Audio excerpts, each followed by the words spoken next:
लक्ष्मी जी की 2 बहुएं थी, सुमन और राधिका, और 2 बेटे, अजय और सुशील। लेकिन लक्ष्मी जी के बहू बेटे उनको अपने साथ रखने को तैयार नहीं थे। बहुओं के तेज स्वभाव के चलते लक्ष्मी जी को अपना ही घर छोड़कर एक किराए की कोठरी में रहना पड़ रहा था।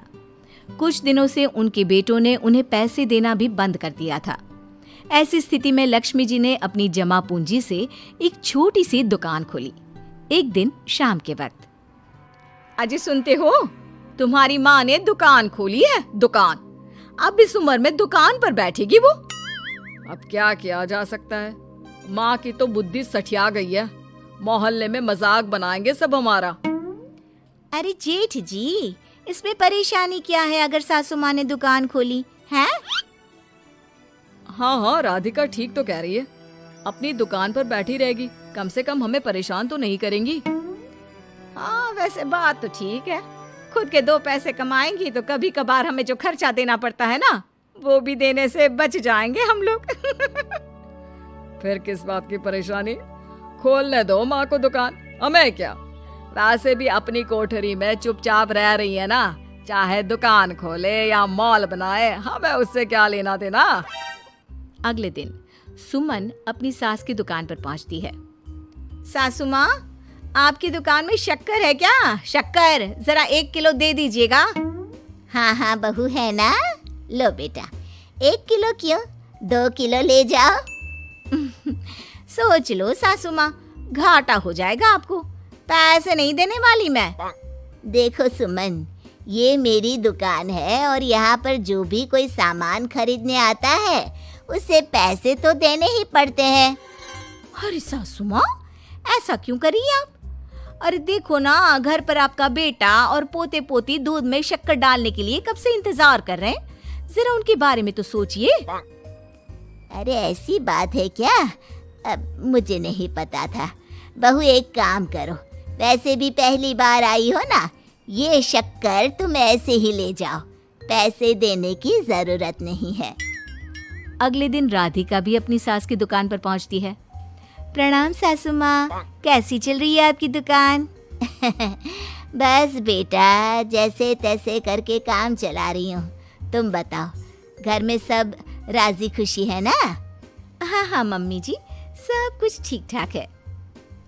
बताओ राधिका बहू, कैसे आना हुआ? कुछ काम था क्या? वो ना मम्मी जी, मुझे ज़रा 5 किलो आटा चाहिए था। मेरे पैर में ना बहुत दर्द है, इसलिए बाजार तक जाने में ना तकलीफ हो रही थी। घर पर बच्चे भूखे बैठे हैं, सोचा आपसे ही ले लेती हूँ। हाँ हाँ क्यों नहीं बेटा, ये लो 5 किलो आटा ले जाओ। हाँ लेकिन मम्मी जी, आपने जिठानी जी को शक्कर फ्री में दी थी, तो मुझसे भी पैसे तो नहीं लेंगी ना? हाँ, अच्छा ठीक है बेटा, कोई बात नहीं, तुम ऐसे ही ले जाओ, बच्चों से क्या पैसे लेना। कुछ दिनों के बाद लक्ष्मी का बेटा अजय दुकान पर पहुंचता है।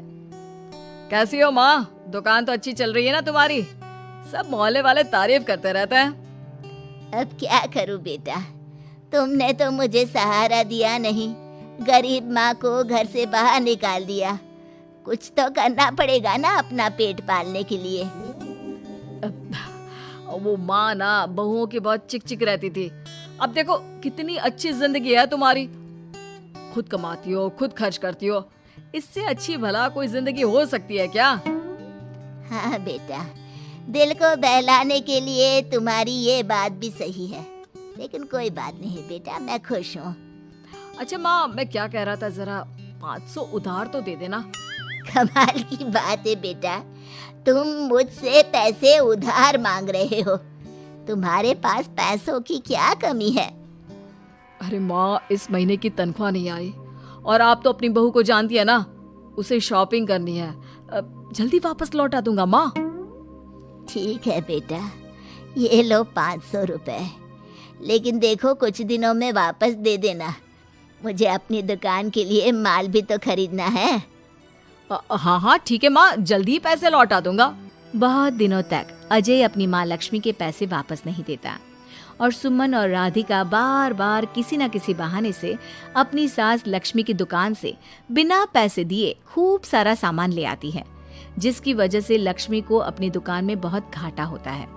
फिर एक दिन जब राधिका सामान लेने के लिए लक्ष्मी की दुकान पर पहुंचती है, सासू माँ, जरा वो 1 किलो दाल तो देना।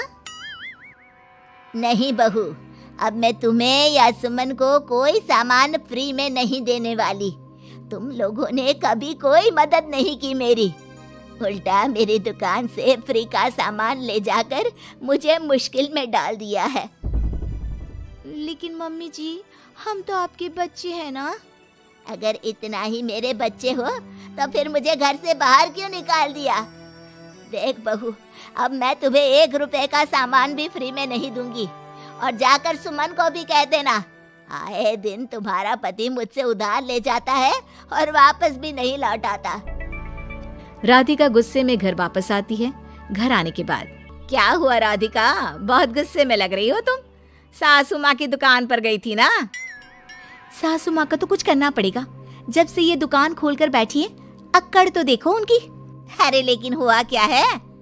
होना क्या है, दाल लेने गई थी, मुझे 4 बातें सुनाकर उल्टा भेज दिया, कुछ दिया भी नहीं। ये तो सासू माँ ने ठीक नहीं किया।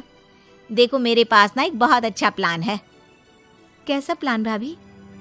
हम अपनी सासू माँ की दुकान में किसी चोर से कहकर चोरी करवा देते हैं और सारा सामान अपने घर मंगवा लेंगे। उसके बाद हमारे पास फ्री में सामान भी आ जाएगा और सासू माँ की अकल भी ठिकाने आ जाएगी। ठीक है भाभी, मैं आपका पूरा साथ दूंगी। आप जल्दी से ये काम करवा दीजिए। और 2 दिनों के बाद सुमन और राधिका एक चोर से मिलकर लक्ष्मी की दुकान में चोरी करवा देते हैं। हे भगवान, ये क्या हो गया? इस उम्र में जैसे तैसे अपना गुजारा कर रही थी, लेकिन चोर मेरा सारा सामान लेकर चले गए। अब क्या होगा? तभी वहां पर राधिका और सुमन पहुंच जाती है। क्या हुआ सासू माँ, बहुत दुखी लग रही हैं आप। अरे क्या बताऊं, मेरी दुकान का सारा माल चोरी हो गया। अब अगर आप अपने ही बहू बेटे को सामान नहीं देंगी तो ऐसा तो होगा ना सासू माँ। अब राधिका की बात सुनकर लक्ष्मी को यकीन हो जाता है कि इस चोरी के पीछे कहीं ना कहीं उसकी दोनों बहुओं का ही हाथ है। लक्ष्मी एक प्लान बनाती है। पैसे उधार लेकर अपनी दुकान में फिर से खूब सारा सामान ले आती है। अरे भाभी, देखा आपने, सासू माँ की दुकान तो फिर से सामान से भर गई है। हाँ वही तो, मैं तो सोच रही थी कि एक बार में उनकी अकल ठिकाने आ जाएगी, पर लगता है फिर से कुछ करना पड़ेगा। लेकिन अब हम क्या कर सकते हैं? अरे वही जो हमने पहले किया था। इसका मतलब फिर से चोरी करवाएंगे? हाँ, उसके बिना हमारा काम कैसे चलेगा? और इस बार चोरी करने हम दोनों चलेंगे, कुछ नहीं छोड़ेंगे उनकी दुकान में। सुमन और राधिका दोनों मिलकर लक्ष्मी की दुकान में चोरी कर लेती हैं और सारा सामान चुपचाप अपने घर के स्टोर में लाकर रख देते हैं। लेकिन सुबह होते ही लक्ष्मी पुलिस लेकर सुमन और राधिका के घर पहुंच जाती है। इंस्पेक्टर साहब, मेरी इन दोनों बहुओं ने ही घर में चोरी की है। अरे ना ना इंस्पेक्टर साहब, ये हम पर झूठा इल्जाम लगा रही हैं। अरे हम क्यों इनकी दुकान में चोरी करने लगे? माँ, आपको शर्म नहीं आती अपनी बहू पर झूठा इल्जाम लगाते हुए? हाँ माँ, हम आपके बेटे हैं और ये आपकी बहुएं हैं, आप ऐसा कैसे कर सकती हैं? लक्ष्मी जी, क्या आपके पास कोई सबूत है? अरे इंस्पेक्टर साहब, आप इनकी बातों में मत आइए। ये हमारी माँ है और इनकी दिमागी हालत ठीक नहीं है, इसीलिए तो हमसे अलग रहती हैं। इंस्पेक्टर साहब, मेरी दिमागी हालत बिल्कुल ठीक है और मेरे पास इन दोनों के खिलाफ बहुत बड़ा सबूत है। बताइए, क्या सबूत है आपके पास? आप जरा मेरी दोनों बहुओं के हाथ पानी से धुलवा दो, फिर सब कुछ साफ साफ पता चल जाएगा। अरे हाथ पानी से धोने से क्या होगा माँ? आप दोनों मेरे सामने अपने हाथों पर पानी डालिए।